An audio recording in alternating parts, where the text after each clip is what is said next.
നിങ്ങളുടെ ലാപ്ടോപ്പിന് വലിയ വില നൽകുന്നതിന് എല്ലാവരും പഴിക്കുന്നത് AI ആണ്. പക്ഷേ ആരും ചോദിക്കാത്ത യഥാർത്ഥ ചോദ്യം ഇതാണ്: യഥാർത്ഥത്തിൽ ആരാണ് ഈ വില തീരുമാനിച്ചത്?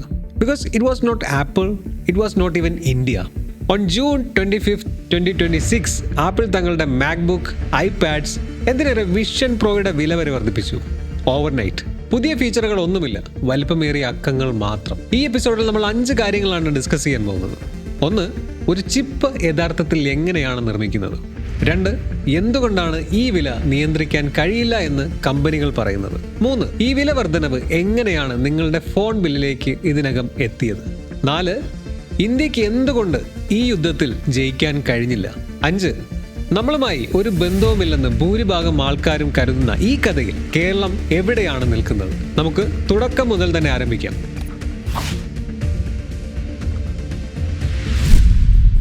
ടിം കുക്ക് ഇതിനെ വിശേഷിപ്പിച്ചത് ഒരു flood that happened once in 100 years എന്നാണ്. ഈ ഒരു ബിസിനസ്സിൽ 40 വർഷത്തെ അനുഭവം ഉണ്ടെങ്കിലും ഇതുപോലൊരു സംഭവം താൻ കണ്ടിട്ടില്ല എന്നാണ് അദ്ദേഹം പറഞ്ഞത്. എത്ര സൗകര്യപ്രദമായ വിശദീകരണം! എന്നാൽ ഔദ്യോഗിക കഥ ഇതാണ്: AI ഡേറ്റാ സെന്ററിൽ ലോകം മുഴുവനുള്ള മെമ്മറി ചിപ്പുകളെ തിന്നു തീർത്തുകൊണ്ടിരിക്കുകയാണ്. DRAMന്റെ വില ഒറ്റ ക്വാർട്ടറിൽ 90% വരെ വർദ്ധിച്ചു. ആപ്പിളിന്റെ സ്റ്റോക്ക് ഒരൊറ്റ ദിവസം കൊണ്ട് 6% ഇടിഞ്ഞു. കഴിഞ്ഞ ഒരു വർഷത്തിനിടെ അവരുടെ ഏറ്റവും മോശം ദിവസമായിരുന്നു അത്. ഇന്ത്യയിൽ ചില മാക്, ഐപാഡ് മോഡലുകൾ ഒറ്റ രാത്രി കൊണ്ട് അപ് ടു 1.7 lakh വരെ വില കൂടിയതായി ബയേഴ്സ് പറഞ്ഞു. പക്ഷെ കാര്യങ്ങൾ രസകരമാകുന്നത് ഇനിയാണ്. ഇതിന് ഏതാണ്ട് ആഴ്ചകൾ മുമ്പ് വരെ ജൂൺ 9, 2026 OpenAI നിശബ്ദരായി സ്റ്റോക്ക് മാർക്കറ്റിലേക്ക് വരുന്നതിനുള്ള പേപ്പറുകൾ സമർപ്പിച്ചു. ഒരു വർഷം പോലും ലാഭമുണ്ടാക്കാത്ത ഒരു കമ്പനി അവകാശപ്പെടുന്നത് $852 ബില്യൺ മുതൽ $1 ട്രില്യൺ വരെയുള്ള വാല്യുവേഷനാണ്. ഈ വാർത്ത പ്രചരിച്ച് നിമിഷങ്ങൾക്കുള്ളിൽ തന്നെ മെമ്മറി ചിപ്പ് സ്റ്റോക്കുകൾ കുതിച്ചുയർന്നു. സാംസങ് മണിക്കൂറുകൾക്കുള്ളിൽ 9% ഉയർന്നു. SK ഹൈനിക്സ് 15% വരെ കുതിച്ചുയർന്നു. ദക്ഷിണ കൊറിയയുടെ സ്റ്റോക്ക് മാർക്കറ്റിംഗിലെ ട്രേഡിംഗ് വിലവർദ്ധനവ് നിയന്ത്രിക്കാൻ കഴിയാതെ 2 തവണ നിർത്തിവെക്കേണ്ടി വന്നു. മൈക്രോണിന്റെ അത്യാധുനിക ചിപ്പുകൾ മാസങ്ങൾക്ക് മുമ്പ് തന്നെ മുൻകൂട്ടി ഉയർന്ന വിലയ്ക്ക് വിറ്റ് തീർത്തിരുന്നു. Already sold out. അപ്പോൾ ഇതൊന്ന് ആലോചിച്ചു നോക്കൂ. $1 പോലും ലാഭമുണ്ടാക്കാൻ കഴിയുമെന്ന് തെളിയിച്ചിട്ടില്ലാത്ത ഒരു കമ്പനി കേവലം ഒരു വാഗ്ദാനത്തിന്റെ പേരിൽ $1 ട്രില്യൺ വാല്യുവേഷൻ ലഭിക്കുന്നു. നിങ്ങളുടെ ലാപ്ടോപ്പ് ബിൽ ഉയരുന്നത് മാസങ്ങൾക്ക് മുമ്പ് തന്നെ ഒരൊറ്റ വാഗ്ദാനത്തിൽ ചിപ്പ് വില കുതിച്ചുയരാൻ കാരണമായി. ഇനി മെമ്മറി നിർമ്മിക്കുന്ന ലോകത്തിലെ ആകെയുള്ള 3 കമ്പനികളിലൊന്നായ മൈക്രോൺ മറ്റൊരു കാര്യം നിശബ്ദമായി പറഞ്ഞു. 2023 മെമ്മറി വില തകർന്നിടിഞ്ഞപ്പോൾ വലിയ ബയേഴ്സ് വളരെ കുറഞ്ഞ വിലയ്ക്ക് വിൽക്കാൻ സപ്ലയർമാരെ നിർബന്ധിച്ചു. ഇത് പുതിയ ഫാക്ടറികൾ നിർമ്മിക്കാൻ പണമില്ലാതിരുന്ന ആ കമ്പനിയെ പ്രയാസത്തിലാക്കി. ഇന്ന് എന്താണ് സംഭവിക്കുന്നത്? സാംസങ്, SK ഹൈനിക്സ്, മൈക്രോൺ എന്നീ 3 കമ്പനികൾ സപ്ലൈ ബോധപൂർവം തടഞ്ഞു വെച്ച് വില കൂട്ടിയെന്ന് ആരോപിച്ച് ഒരു കോർട്ട് കേസ് നേരിടുകയാണ്. ഇത് അവരുടെ ആദ്യത്തെ സംഭവമല്ല. 2005 അവർ ഇതേ കുറ്റം സമ്മതിച്ചിട്ടുള്ളതാണ്. ഇതേ 3 പേരുകൾ 20 വർഷത്തെ ഇടവേളയിൽ. അതുകൊണ്ട് ഈ ക്ഷാമം ശരിക്കും നിർഭാഗ്യമായിരുന്നോ അതോ നല്ലൊരു ബിസിനസ് തന്ത്രമായിരുന്നോ? എന്തായാലും ഒരു ചോദ്യം അവശേഷിക്കുന്നു. ഒരു ചെറിയ സിലിക്കൺ കഷ്ണത്തിന് സ്റ്റോക്ക് മാർക്കറ്റിനെ ഇളക്കി മറിക്കാനും ലോകത്തിലെ ഏറ്റവും വലിയ കമ്പനിയെ വിറപ്പിക്കാനും കഴിയുമെങ്കിൽ യഥാർത്ഥത്തിൽ എന്താണ് ഈ വസ്തു? What on earth is this thing? ഇപ്പോൾ നിങ്ങളുടെ കയ്യിലിരിക്കുന്ന സ്മാർട്ട് ഫോൺ നോക്കും. അതിന്റെ സർക്യൂട്ട് ബോർഡിലുള്ള ആ ചെറിയ കറുത്ത ചതുരത്തിനുള്ളിൽ എന്താണെന്ന് നിങ്ങൾക്ക് ശരിക്കും അറിയാം? മിക്കവർക്കും അറിയില്ല.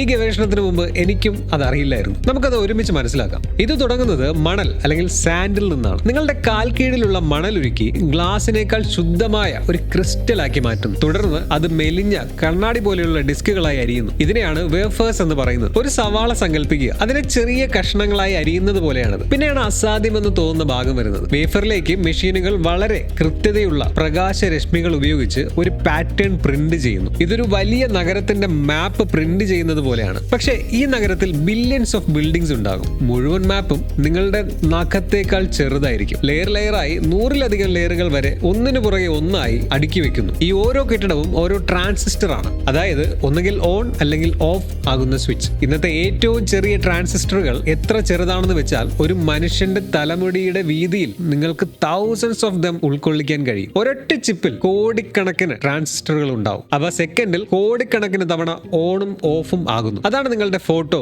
അതാണ് നിങ്ങളുടെ വീഡിയോ, അതാണ് എല്ലാം. ഇവിടെയാണ് എന്തുകൊണ്ട് AI ഈ പ്രതിസന്ധി മുൻപത്തേക്കാൾ വഷളാക്കി എന്ന് നമ്മൾ മനസ്സിലാക്കേണ്ടത്. നിങ്ങൾ ഫോൺ സാധാരണ രീതിയിൽ ഉപയോഗിക്കുമ്പോൾ അത് കുറച്ച് മെമ്മറി സൂക്ഷിക്കുകയും പിന്നീട് അത് മറക്കുകയും ചെയ്യുന്നു. എന്നാൽ ഒരു AI മോഡൽ ട്രെയിൻ ചെയ്യുക എന്ന് വെച്ചാൽ വലിയ അളവിലുള്ള വിവരങ്ങൾ ആഴ്ചകളോളം തുടർച്ചയായി മെമ്മറിയിൽ സൂക്ഷിക്കുക എന്നതാണ്. One large AI data center can use as much memory as hundreds of thousands of ordinary laptops combined. അതുകൊണ്ടാണ് AI വെറും ഒരു ചെറിയ ഡിമാൻഡ് മാത്രമല്ല ഉണ്ടാക്കിയത്, അത് ഒറ്റയടിക്ക് ഡിമാൻഡിന്റെ ഒരു വലിയ മലനിര തന്നെ സൃഷ്ടിച്ചു. ഒരൊറ്റ വേഫറിൽ നൂറുകണക്കിന് ചിപ്പുകൾ ഉണ്ടാകും. മെഷീനുകൾ ഓരോന്നും പരിശോധിക്കുന്നു, നല്ലവ മാത്രം മുറിച്ചു മാറ്റി പാക്കേജ് ചെയ്ത് നിങ്ങളുടെ ഡിവൈസിലേക്ക് ഘടിപ്പിക്കുന്നു. ഇതിനുള്ള ഫാക്ടറി അഥവാ ഫാബ് ഒരു ഓപ്പറേറ്റിംഗ് റൂമിനേക്കാൾ ദശലക്ഷം മടങ്ങ് വൃത്തിയുള്ളതാകണം. ചെറിയൊരു പൊടിപടലം പോലും നിങ്ങളുടെ മാസ ശമ്പളത്തെക്കാൾ വിലയുള്ള ചിപ്പിനെ നശിപ്പിക്കും. അതുകൊണ്ടാണ് ഒരൊറ്റ ഫാബ് പണിയാൻ tens of billions of dollars ചിലവാകുന്നത്, 3 to 5 years വരെ സമയം എടുക്കുന്നത്. എത്ര പണം കൊടുത്താലും ഇതിൽ കുറുക്ക് വഴികളില്ല. അപ്പോൾ ഒരു ഫാക്ടറി പണിയാൻ വർഷങ്ങളും കോടികളും വേണമെങ്കിൽ AI ഡിമാൻഡ് വരുമെന്ന് ഈ കമ്പനികൾക്ക് വർഷങ്ങൾക്ക് മുൻപേ അറിയാമായിരുന്നു. അങ്ങനെയെങ്കിൽ എന്തുകൊണ്ട് അവർ മുൻകൂട്ടി കൂടുതൽ ഫാക്ടറികൾ പണിതില്ല? ആരും ഉറക്കെ പറയാൻ ആഗ്രഹിക്കാത്തൊരു സത്യം ഇതാണ്, അവർക്ക് പണിയാമായിരുന്നു, പക്ഷെ അവർ പണിതില്ല. ഈ വ്യവസായത്തിന് മുമ്പ് വലിയ തിരിച്ചടികൾ കിട്ടിയിട്ടുണ്ട്. 1990-ൽ 25-ലധികം മെമ്മറി ചിപ്പുകൾ നിർമ്മിക്കുന്ന കമ്പനികൾ ഉണ്ടായിരുന്നു. പക്ഷെ ഇന്ന് 3 എണ്ണം മാത്രമേ ബാക്കിയുള്ളൂ. കാരണം ഓരോ തവണ ഡിമാൻഡ് കൂടുമ്പോഴും കമ്പനികൾ കൂടുതൽ പണിത് കൂട്ടി. പിന്നീട് വില തകരുകയും ദുർബലമായ കമ്പനികൾ തകരുകയും ചെയ്തു. അതുകൊണ്ട് 2023-ൽ മൈക്രോണിന്റെ മാർജിൻ 17% ആയപ്പോൾ ഈ 3 കമ്പനികളും വീണ്ടും പുതിയ ഫാക്ടറികൾ പണിയുന്നതിൽ നിന്ന് വളരെ ജാഗ്രത പുലർത്തി. എത്ര സൗകര്യപ്രദമാണ് അല്ലേ? കാരണം ആ ജാഗ്രത കാരണം സപ്ലൈ കുറഞ്ഞു നിൽക്കുന്നു. സപ്ലൈ കുറഞ്ഞു നിൽക്കുമ്പോൾ വലിയ ലാഭവും കിട്ടുന്നു. മൈക്രോൺ ഇപ്പോൾ 84.6% ഗ്രോസ് മാർജിനാണ് ഉണ്ടാക്കുന്നത്. 3 കമ്പനികൾ മാത്രം വിപണി ഭജിക്കുമ്പോൾ ഞങ്ങൾക്കിത് പ്രവചിക്കാൻ കഴിഞ്ഞിരുന്നില്ല എന്നതിന്റെ യഥാർത്ഥ അർത്ഥം ഞങ്ങൾക്ക് റിസ്ക് എടുക്കാൻ താല്പര്യമില്ലായിരുന്നു എന്നതാണ്. ശരി, പണക്കാരായ കമ്പനികൾ പണക്കാരുടെ കളി കളിക്കട്ടെ. പക്ഷെ ഒരു സാധാരണക്കാരൻ ഒരു ഫോൺ വാങ്ങാൻ ശ്രമിക്കുമ്പോൾ ഇത് എങ്ങനെയാണ് അയാളെ ബാധിക്കുന്നത്? ഇന്ത്യയിൽ 25,000 രൂപയ്ക്ക് താഴെയുള്ള ഫോണുകളാണ് nearly 75% of the entire smart phone market. Memory ചിപ്പിന്റെ വില കൂടുമ്പോൾ അത് ആദ്യം ബാധിക്കുന്നത് ആപ്പിൾ വാങ്ങിയവരെ അല്ല, മറിച്ച് EMIയിൽ തങ്ങളുടെ ആദ്യത്തെ സ്മാർട്ട് ഫോൺ വാങ്ങുന്ന സാധാരണ കുടുംബങ്ങളെയാണ്. നിങ്ങളുടെ റീചാർജറോ നിങ്ങളുടെ ഫോൺ റിപ്പയർ കടക്കാരനോ ലാഭക്കൊതിയന്മാരായതുകൊണ്ടല്ല, മറിച്ച് ഒരു ചെറിയ ചിപ്പിന് പിന്നിൽ നിൽക്കുന്ന എല്ലാവരും ലാഭക്കൊതിയന്മാരായതുകൊണ്ടാണ്. അപ്പോൾ ഇത് ഇന്ത്യയുടെ സ്വന്തം വിപണിയെ ഇത്രയധികം ബാധിക്കുന്നുണ്ടെങ്കിൽ എന്തുകൊണ്ട് ഇന്ത്യ തങ്ങളുടെ എഞ്ചിനീയർമാരെയും തങ്ങളുടെ പണത്തെ ഉപയോഗിച്ച് സ്വന്തമായി ചിപ്പ് നിർമ്മിച്ചുകൂടാ? ഈ പ്രശ്നത്തെ അവസാനിപ്പിച്ചുകൂടെ? ഇതൊരു കൈപ്പേറിയ സത്യമാണ്. ഇന്ത്യ ശ്രമിക്കുന്നില്ല എന്നല്ല. ഇന്ത്യൻ ഗവൺമെന്റ് ചിപ്പ് മിഷനായി 76,000 കോടി നീക്കി വെച്ചിട്ടുണ്ട്. 12-ലധികം പ്രോജക്റ്റുകൾ അംഗീകരിച്ചു. ടാറ്റ തൈവാന്റെ PSMCയുമായി ചേർന്ന് ഗുജറാത്തിലെ ധൊളേരയിൽ ഇന്ത്യയുടെ ആദ്യത്തെ ചിപ്പ് ഫാക്ടറി പണിയുന്നുണ്ട്. 91,000 കോടി നിക്ഷേപം. 2026 അവസാനത്തോടെ ഉൽപാദനം തുടങ്ങാനാണ് ലക്ഷ്യം. സാനന്ദിൽ മൈക്രോണിന്റെ പ്ലാന്റ് പ്രവർത്തിക്കുന്നുണ്ട്. പക്ഷെ ഇവിടെയാണ് തടസ്സം. ഇന്ത്യ ഇപ്പോൾ നിർമ്മിക്കുന്നത് ഓൾഡർ ജനറേഷൻ ടെക്നോളജിയാണ്. 28 നാനോമീറ്ററും അതിന് മുകളിലുമുള്ളവ. കാറുകൾക്കും ഇൻഡസ്ട്രിയൽ മെഷീനുകൾക്കും ഇത് കൊള്ളാം. എന്നാൽ ആപ്പിളും AI ഡേറ്റാ സെന്ററുകളും യുദ്ധം ചെയ്യുന്ന അത്യാധുനിക ചിപ്പുകൾ ഇതല്ല. എന്തുകൊണ്ട്? 3 കാരണങ്ങൾ. ഒന്ന്, ഒരു ഫാക്ടറി പണിയാൻ 3 മുതൽ 5 വർഷം വരെ വേണം. പക്ഷേ സാംസങ്, SK ഹൈനിക്സ്, മൈക്രോൺ എന്നിവർക്ക് ഈ രംഗത്ത് ഒരു 30 years ഹെഡ് സ്റ്റാർട്ട് ഉണ്ട്. തായ്വാനും ദക്ഷിണ കൊറിയയ്ക്കും പതിറ്റാണ്ടുകളോളം ഗവൺമെന്റ് നൽകിയ പിന്തുണയിലൂടെയാണ് ഈ നേട്ടം സ്വന്തമാക്കിയത്. 2, യഥാർത്ഥ ക്ഷാമം മനുഷ്യശേഷിയുടേതല്ല, മറിച്ച് ഗാർഡഡ് നോളജ് ആണ്. ഈ കമ്പനികൾ രഹസ്യമായി സൂക്ഷിക്കുന്ന അവരുടെ മാനുഫാക്ചറിംഗ് രഹസ്യങ്ങൾ. 3, ഇതിനാവശ്യമുള്ള ചുറ്റുപാടുകൾ, ശുദ്ധമായ വെള്ളം, തടസ്സമില്ലാത്ത വൈദ്യുതി, പ്രത്യേക കെമിക്കലുകൾ. ഇന്ത്യ ഇപ്പോഴും ആ അടിത്തറ നിർമ്മിച്ചുകൊണ്ടിരിക്കുകയാണ്. ഇപ്പോൾ രാജ്യത്തിന് മുഴുവനായി ഈ ചിപ്പിനായി പോരാടാൻ കഴിയില്ലെങ്കിൽ കേരളത്തിന് ഇതിലൊന്നും ഒരു പങ്കുമില്ല എന്നാണ്. യഥാർത്ഥത്തിൽ ചിപ്പിനേക്കാൾ വിലപിടിപ്പുള്ള എന്തോ ഒന്നിനു മുകളിലാണ് കേരളം ഇരിക്കുന്നത്. കൊല്ലത്തെ ചവറ തീരത്തെ കറുത്ത മണൽ നോക്കൂ. അത് വെറും മണലല്ല, അതിൽ തോറിയം മോണോസൈറ്റ്, സ്കാൻഡിയം തുടങ്ങിയ റെയർ എർത്ത് മിനറൽസ് അടങ്ങിയിട്ടുണ്ട്. EV മോട്ടോഴ്സ്, ഹാർഡ് ഡ്രൈവ്സ്, അതുപോലെ AI പ്രവർത്തിക്കുന്ന ഡാറ്റാ സെന്ററുകളിലെ മാഗ്നറ്റുകൾ ഉണ്ടാക്കാൻ ഉപയോഗിക്കുന്ന അതേ വസ്തുക്കൾ. ഇത് ലോകവേദിയിൽ എത്രത്തോളം പ്രധാനമാണെന്ന് ഞാൻ പറഞ്ഞു തരാം. Today China controls nearly 90% of all rare earth processing on earth. AI infrastructure നിർമ്മിക്കുന്ന എല്ലാ രാജ്യങ്ങളും ഒരു ബദൽ മാർഗം തിരയുകയാണ്. അത് കേരളത്തിലെ ഒരു ശാന്തമായ തീരപ്രദേശത്ത് ഒരു വലിയ ആഗോള പ്രാധാന്യം നൽകിയിരിക്കുന്നു.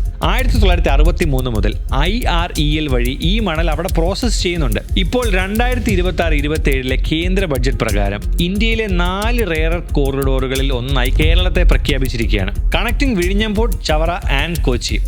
ഇത് 2100 കോടി രൂപയുടെ മിഷന്റെ ഭാഗമാണ്. പ്രതീക്ഷിക്കുന്ന ഫലമോ 42,000 കോടി രൂപയുടെ ഇൻവെസ്റ്റ്മെന്റും ഏകദേശം 50,000-ഓളം ജോലി സാധ്യതകളും.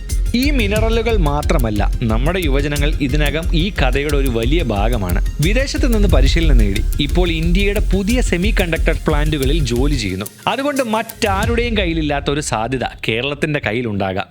ഇനിയും ഒരേ ഒരു ചോദ്യം, നമ്മൾ യഥാർത്ഥത്തിൽ ഇത് ഉപയോഗിക്കുന്നുണ്ടോ?